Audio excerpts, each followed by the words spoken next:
UFC Bantamweight Championship on the line.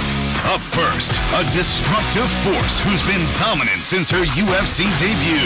There was little doubt that she was destined for this golden opportunity from the minute she stepped inside the octagon. Ladies and gentlemen, please welcome the two-time Olympic judoka gold medalist, Kayla Harrison.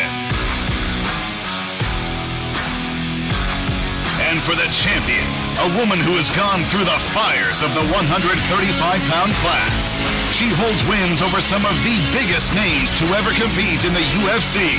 She is the two-time women's bantamweight champion of the world, Juliana, the Venezuelan vixen, Peña. And now for our main event, a rematch for the men's UFC Bantamweight Championship. Making the walk first, one of the biggest superstars in the sport who has revenge on his mind. He won't just shut your lights out, he'll do it in style. This is the former UFC Bantamweight Champion of the World, Sugar Sean O'Malley. And his opponent, a no-quit, non-stop action fighter who is putting together an all-time resume. His pace has yet to be matched, and he holds the record for the most takedowns in UFC history. He's on a 12-fight win streak and has shown no signs of slowing down. Coming off his signature winning title performance in January, here is the UFC Bantamweight Champion of the World, Merab the Machine Dvalishvili.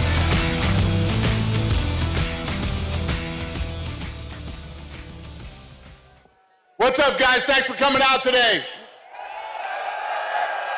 Who's got the first question? I'll start with the champion, Merab, straight ahead.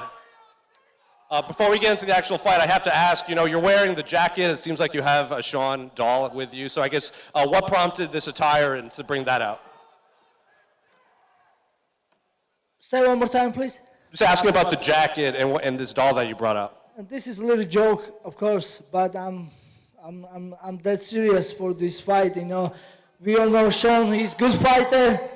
He hits hard. I felt that, and he will make some adjustments, and he's gonna looking for finish, and it's gonna be a good fight. And after you beat Umar, it seems like you could have had your pick with any contender in the bantamweight division. I think a lot of people were surprised that it was the rematch. So why was this the fight that you wanted against Sean O'Malley? Like Sean said, he was injured. So let's see. Now he's saying he's gonna be 70% better. Actually, I wanna see that, and I'm not looking this fight easy fight. He hits hard. Only me and him, we felt inside the cage how fight. I was game. I have a good game plan. My game plan was working good. Now he's gonna make some adjustment, and he will have a different game plan. We all know he hits hard. He finishes people, and I gotta keep up hard work. It's actually hard, fight same guy. It's my first rematch in professional career, so I gotta make sure I gotta keep up hard work, and we all see it's gonna be good fight for sure. He's gonna looking for finish. I'm gonna looking for finish, and we will see. Thank you, everyone. A question for Sean, straight ahead. You made it known that you were dealing with some injuries in that first fight, even especially after the fight. I think fans expect you maybe in the fourth quarter of this year take some time off, like you said. So I guess physically, how are you feeling with all of these life changes that you've made? Feel good.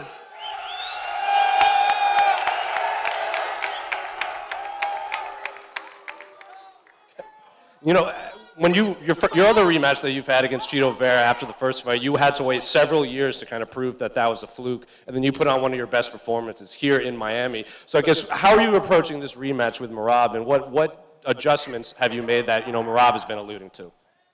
Yeah, I'm very grateful to the UFC to give me a rematch so quick. It's an excuse, call it what you want. I fought Merab with one leg. I tore my hip 10 weeks before the fight, and that's just what happened. Then my final question for Dana. Dana, straight ahead. Like I said, Merab could have had his pick against any of these bantamweight contenders. So for you, why was this the fight that you felt should have been made?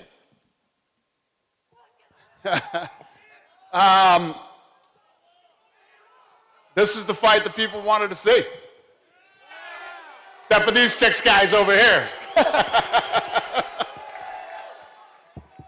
Go ahead. Question for Juliana. Juliana, since Kayla came into the UFC, it's almost been spoken about as fact that she was going to fight for the title. Do you think that was a fair assessment of her skills, or do you think maybe there is a little bit too much hype around her? You know, I think that at the end of the day, it's very apparent that she was ducking Chris Cyborg in the PFL. I don't know anyone that would pour in that much money to one specific person like Don Davis to have her as the face of his brand, and then only for her to not forego her contract at the PFL. She was running from Chris Cyborg, everybody knows that, and of course because she had such a big name there, she was able to jump the line in front of all these other women that had put in so much time and effort into making this bantamweight division great. So do I understand it? Of course, the machine is a moneymaker. You know, if it don't make money, it don't make sense. And at the end of the day, this fight makes sense, and that's why it's being done. But no. Kayla, just curious about your response to those accusations and comments.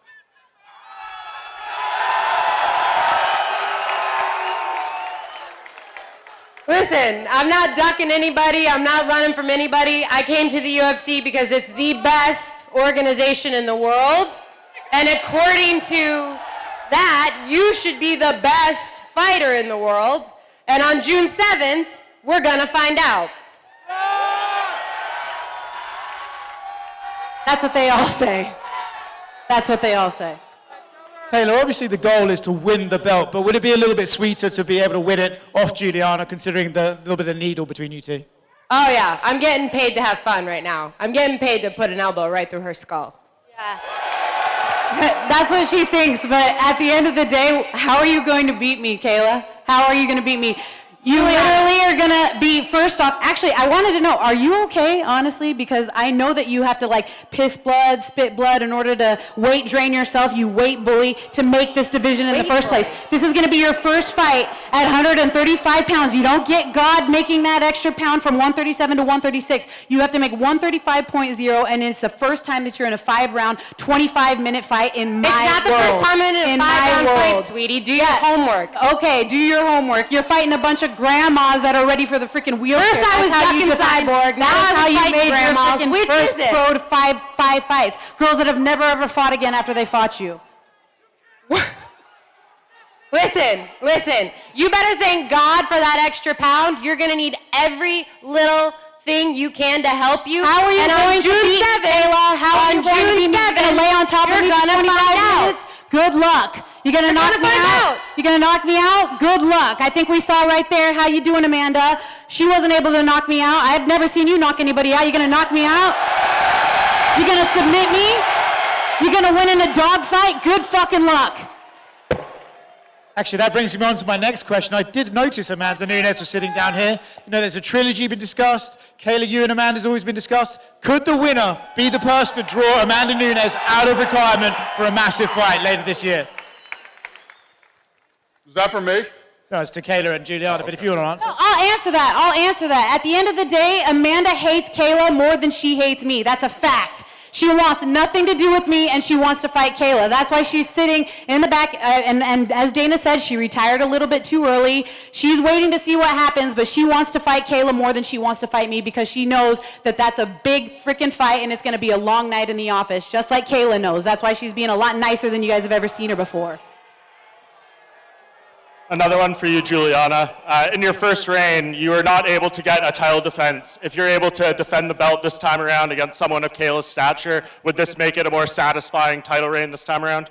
At the end of the day, I'm just out here to do my job. It's not the first time I fought a gold medalist. The last time I fought an Olympic medalist, I put him to sleep. So it's nothing but another day in the office for me. At the end of the day, I'm going in there to have fun. I'm a dog. I'm uncomfortable up here right now. I want to get locked inside the octagon. I want to get locked inside the octagon. You fought a 40-year-old Olympic silver medalist. You got your ass kicked. 40-year-old? You are like a 40-year-old. I'm like 41 years old. I'm pretty sure you lie about your age. Pretty sure you lie about your age. For you, Kayla, obviously we've been wanting to see you fight for the UFC title since day one, but having these 2 UFC fights to get the experience, kind of get more comfortable with the environment, how much is that going to enhance your performance this time? None of it doesn't matter. I'm coming for my belt. Juliana's going to It's not your belt. It's not your belt. It doesn't matter. Your belt is at PFL. I've been competing on the two biggest gold stage medals in the world since I was 20 years old. Last time I We're checked, it gonna was find an out. MMA fight, not a judo match. Get your facts right, sweetie. I'm gonna. And just Me too. one more for Sean O'Malley. Sean, I know you talked on your podcast a lot of life changes, and off the back of that, Merab said he took your fans, he took your belt, and he made you humble. Did he humble you, or do you think these changes to your life would have come regardless of the outcome of your first fight? I don't know. I don't got much to say. I'm excited for the rematch. You know, I truly, truly believe in my skills. I know I'm going to beat Merab. Question for Sean O'Malley. You represent the state of Montana. Your people love you so much. How special is it to represent Montana on the East Coast again? Yeah, I mean, this fight reminds me of the Aljo fight where everyone was counting me out. And, you know, I went out there and put his lights out. So, you know, I'm feeling similar to that fight. And question for Merab. Last press conference, we had a little laugh about jacuzzis. You got to share a jacuzzi with Sean O'Malley. Tell me what that was like. I have a good time in jacuzzi with Sean O'Malley. Hopefully I'm gonna win again, and we're gonna spend more good time in jacuzzi. It's gonna be even more sweet. All right, this question's for Kayla. But women not welcome in my jacuzzi. This question's for Kayla. Kayla, a lot of people don't think you will stay at bantamweight for long due to the aggressive weight cut. What are your thoughts on this? I signed a contract, you know, the weight class is 135 pounds. I plan on going in there, becoming UFC champion, and reigning for a long, long time. Not if I can help it. Not if I can help it. She knows that she's scared. She's pissing blood already just thinking about it. You look hungry, Kayla. You look hungry. You look like you need a walking taco. Yeah, I'm hungry to whoop your ass. Yeah, 8 weeks from now, you're going to find out. Yeah, we'll see. You look. Nothing tastes as good as gold feels, I'll tell you that. Yeah, you look like you're leaning out into the division real nice there. You're looking a little skinny. I like it. You need a walking taco, I think. Who's got the next question? All right, my second question is for Sean. Sean, some people say you're getting something called Dana White privilege, that you're getting a quick rematch without really proving yourself as a champ. What do you think about that? Thanks, Dana. Go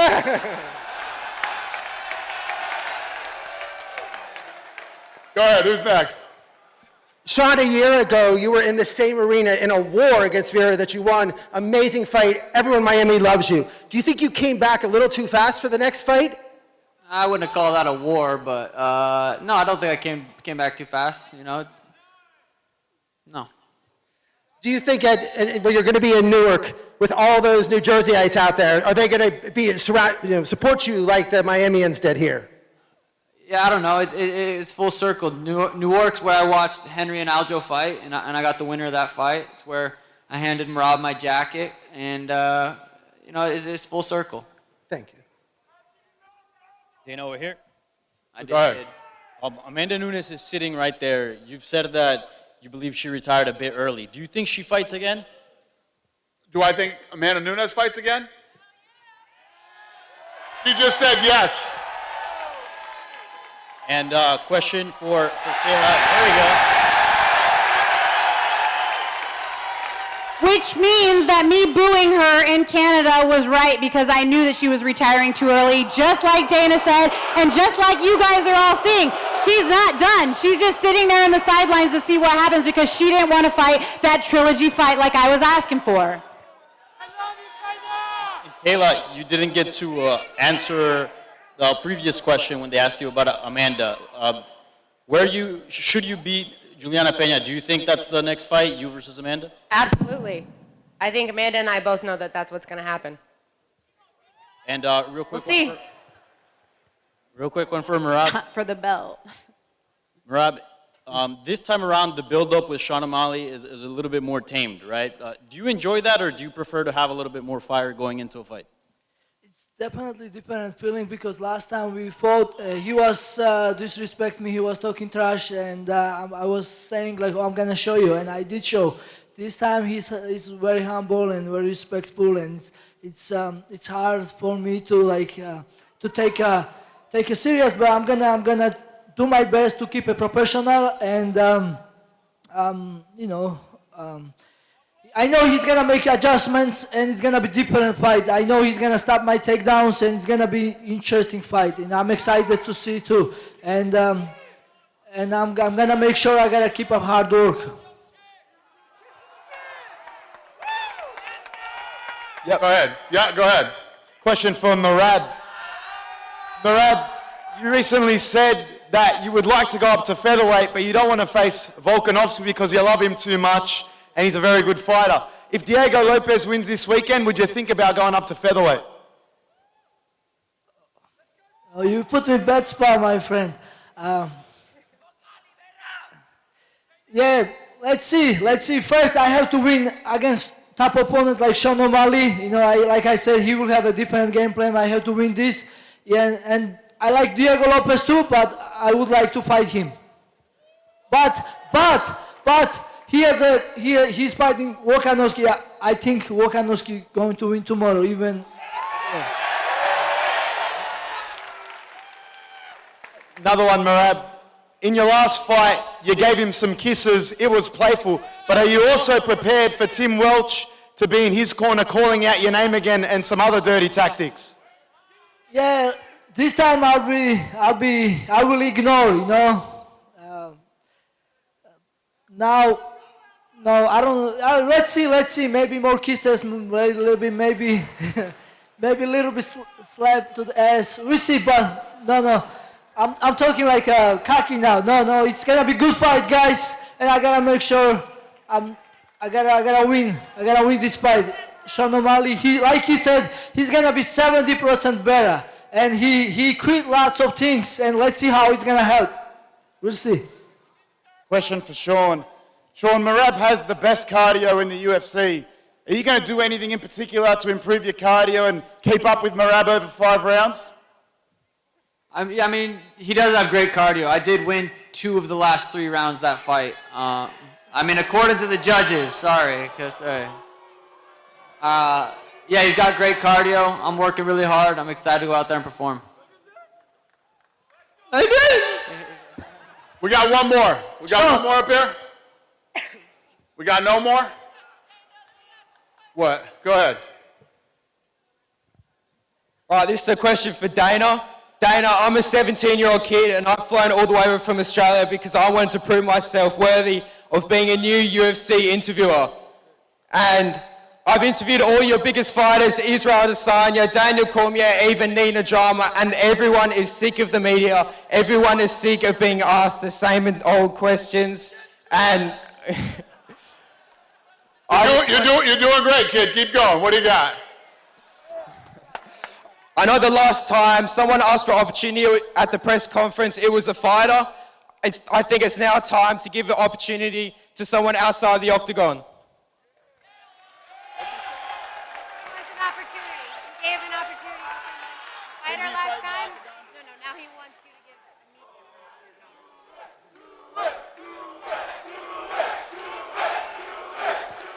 What is it? Who? Sorry? Did you say give somebody from the media? No, can I be a UFC interviewer? I've interviewed everyone. I think I'll be the best. Got it. I fucked up. I should have ended this thing 5 minutes ago. Yeah, come down here. We'll talk. Yes. We're going to rip this stuff out of here and do face-offs.